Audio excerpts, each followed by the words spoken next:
In the late 1940s, the U.S. Army requested a lightweight monoplane that could fly at low altitudes for short field operations. But during the Korean and Vietnam Wars, the Cessna O-1 Bird Dog would take a more significant role in signaling rockets and relaying combat information to strike aircraft. The tiny but resourceful Bird Dog would eventually be manufactured in several countries and flown all over the world on its way to a lengthy career. Still, a particular occurrence at the tail end of the Vietnam War would become its trademark deed. During the massive humanitarian operation that evacuated the remaining Americans and thousands of South Vietnamese civilians on April 29, 1975, Major Buang-Ly stole a bird dog to flee from Con Son Island and take his family to safety. With no working localization instruments and the aircraft's fuel running out, the South Vietnamese pilot eventually followed a helicopter squadron and spotted a U.S. aircraft carrier in the open sea.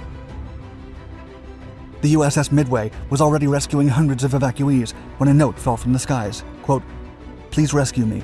Major Buang, wife, and 5 child." Unprepared to land a restless aircraft amidst the frenzied chaos, Captain Lawrence Chambers risked his own career to help a fleeing family in distress.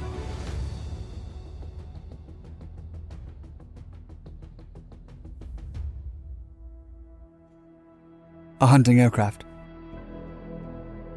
The United States Army Air Forces rearranged its military structure in 1947, becoming 2 autonomous entities, the U.S. Army and the U.S. Air Force. The U.S. Army lacked proper air support for utility roles, such as light scouting and liaison duties. Hence, their first order of business was to issue a request for proposal for an all-metal fixed-wing aircraft that would serve this purpose. The new aircraft had to be a 2-man, single-engine observation monoplane for short or rough field operations. It required excellent out-of-the-cockpit vision and to perform effectively at low altitudes. Using their Cessna 170 model as a starting point, Cessna Aircraft Company submitted Model 305A for consideration.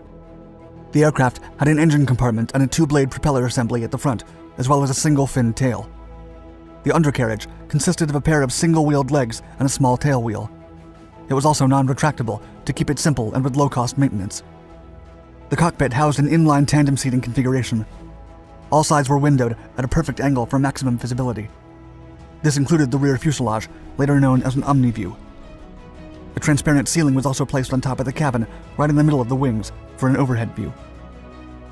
The high wing was straight, which enabled good lifting and robust handling at low speeds, and its flexible structure was strut-based for added support. During the Vietnam War, air-to-surface rocket tubes were placed under the wings to give it a limited offensive punch. A wide door was also fitted to allow for stretchers during rescue missions. Later versions included constant speed propellers, and its final iteration, the L-19E, was larger in gross weight. Although the rugged and highly maneuverable aircraft could effortlessly land and take off in short runways, its fuel range was limited to 500 miles. Other drawbacks included the lack of armor protection, little rocket carrying capacity, and no self-sealing fuel tanks. The aircraft was named Bird Dog through an internal employee contest. Jack A. Swayze proposed the name in reference to a hunting dog that identifies potential prey. Similarly, the aircraft would spot enemy targets and patrol them until artillery was brought in to take them down. On December 14, 1949, the former Cessna Model 305A flew for the first time, and the U.S. Army extended Cessna a contract for 418 aircraft. Introduced into service as the L-19A Bird Dog, delivery started by December 1950. The Department of Defense eventually ordered 3,200 bird dogs between 1950 and 1959. The purpose was to stock both the U.S. Army and the U.S. Marine Corps, which initially designated it as the OE-1. The bird dog first served in the Korean War, where it was primarily used for general liaison, reconnaissance, medevac, target acquisition, artillery spotting, and airborne communications. And finally, in 1962, both the Army's L-19 and the Marine Corps' OE-1 bird dogs entered the Vietnam War. Evacuating a nation. During the Vietnam War, the bird dogs patrolled over the Vietnamese jungles, marking targets with signal rockets and directing airstrikes. The U.S. Air Force also used them as forward air control aircraft for close air support, assistance to ground troops, and relay information to strike aircraft. Even though the Paris Peace Agreement had supposedly ended the war in 1973, the North Vietnamese Army kept the war going and took advantage of the near absence of Americans. By early 1975, the NVA had seized key bases and captured several coastal areas. A frenzied evacuation ensued, with the remaining Americans and many South Vietnamese civilians boarding military aircraft and transport planes en route to the Philippines, Guam, and Wake Island. On April 29, 1975, Considered the last day of South Vietnam's existence, Communist forces led by General Van Tien Dung were closing in on Con Son Island, one of the last bases still controlled by the Army of the Republic of Vietnam. South Vietnamese Air Force Major Buang-Ly then stole a tiny aircraft, helped his wife and 5 children into the back seat and storage area, and took off with no specific direction or plan in mind. Buang just needed to flee and find shelter before the fuel ran out. The aircraft met heavy ground fire resistance while heading into the open sea. The O-1 Bird Dog wasn't designed to fly over the ocean, with its fixed landing gear making it impossible to drift. It also wasn't equipped with navigation instruments or life vests, and Buang wasn't carrying a proper headset, rendering the radio useless. After flying for 30 minutes, the South Vietnamese pilot spotted what looked like helicopters heading east. His instinct pushed him to follow them, unaware that the helicopters were carrying evacuees too. Quote, "I was searching for a safe place. It made me think there was something out there they could depend on," Buang would later recall. Finally, a large ship appeared in the distance. Buang had never seen an aircraft carrier, but he knew the American warship was his last chance at survival. Operation Frequent Wind. That morning, on April 29th, a massive humanitarian effort had already been launched. It was called Operation Frequent Wind, and its objective was to transfer and watch over thousands of evacuees. The arrival of Vice President Nguyen Cao Ky and Lieutenant General Gung Quang Trong to the USS Midway aircraft carrier marked the beginning of the operation. By 11 a.m., Secretary of State Henry Kissinger ordered American diplomats to evacuate the country through a secret signal, quote, "The temperature in Saigon is 105 degrees and rising," as the song White Christmas started playing. Evacuees in Saigon would then move to extraction sites, board buses, and head to the airport. The New York Times declared, quote, "At least 74 planes of the South Vietnamese Air Force streamed into the U Ta Phao Air Base in southern Thailand without warning."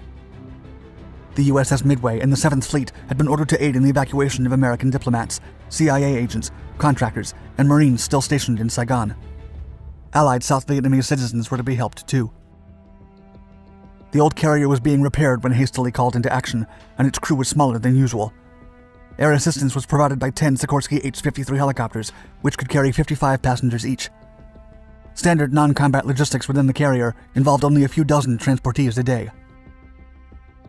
Captain Lawrence Chambers, the USS Midway commander, struggled to accommodate the incoming helicopters and refugees. Weather conditions complicated Commander Vern Jumper's task of organizing flight operations, and aircraft kept going back and forth. Meanwhile, the Marines aboard the warship searched the incoming evacuees, looking for contraband and weapons, and crew members provided basic medical care and food. Captain Chambers later stated, quote, "A flight deck is a hazardous operation under normal conditions. And when you see little kids and mothers holding little babies, and airplanes, helicopters are taking off and landing, you just kind of hold your breath." Despite arranging the incoming aircraft as close together as possible, the USS Midway's deck quickly filled up. Then, a small rambling bird dog came into view. A high-risk landing. When Major Buang's bird dog was initially sighted, Captain Chambers knew that if it wasn't allowed to land, the aircraft would crash in the USS Midway's deck. To make matters worse, the fixed-wing bird dog could not hover and drop off its passengers safely, and its fixed landing gear would make the aircraft flip if it attempted to land in the water. As the bird dog circled, 3 paper notes were dropped from the cockpit, but the crew couldn't reach them before they blew over the side. A 4th note was weighed using a pistol's leather holster. The message read, quote, "Can you move this helicopter to the other side? I can land on your runway. I can fly 1 hour more. We have enough time to move. Please rescue me. Major Buang, wife, and 5 child." All available crewmen and volunteers were summoned to help clear the deck for landing. The ship was turned into the wind to facilitate the landing, and firefighters readied their hoses. The landing cables were also removed because the Cessna didn't have a tailhook. The crew then heaved 3 empty Hueys and 1 Chinook to the sides, and they went overboard. Making the most of the opportunity, another 5 helicopters landed and disembarked their passengers, and they were thrown overboard too. Chambers believed that he would be court-martialed for disposing of millions of dollars, so he looked away, trying to avoid the chaos. Translators in the bridge tried to warn Buang about the unpredictable downdrifts, but their attempts were unsuccessful. The rattling aircraft made 2 practice passes to get a feel for the landing. Buang then lowered the flaps and caught up to the ship at 60 knots. The aircraft slowly descended, bounced once on the landing area, and stopped halfway through the runway. Marines ran to hold the bird dog in case it rolled over to the side, but its short takeoff and landing features prevented it from moving. With the help of dozens of crew members who used their bodies to hang onto the aircraft, Buang and his wife climbed out of the cockpit, carrying their youngest child. The pilot then pulled the seat forward, and their 4 other children followed, while everyone on deck clapped and cheered. Legacy. About 500 Cessna Bird Dogs were lost during the Vietnam War, and surviving aircraft were later passed to the South Vietnamese Air Force. During their earlier life, the Bird Dogs were also flown by clandestine operators in Laos and Cambodia, and in the Australian Army.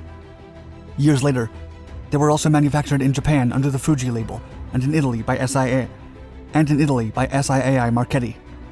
Bird Dogs were gradually replaced in the 1970s, and the last model was built in 1974. However, they became popular among private owners going into the 21st century, and have served in several air patrols, rescue missions, agriculture, and recreation. A total of 3,431 known units served in several countries worldwide. As for the Buang family, they were transported to the U.S., along with 130,000 South Vietnamese refugees.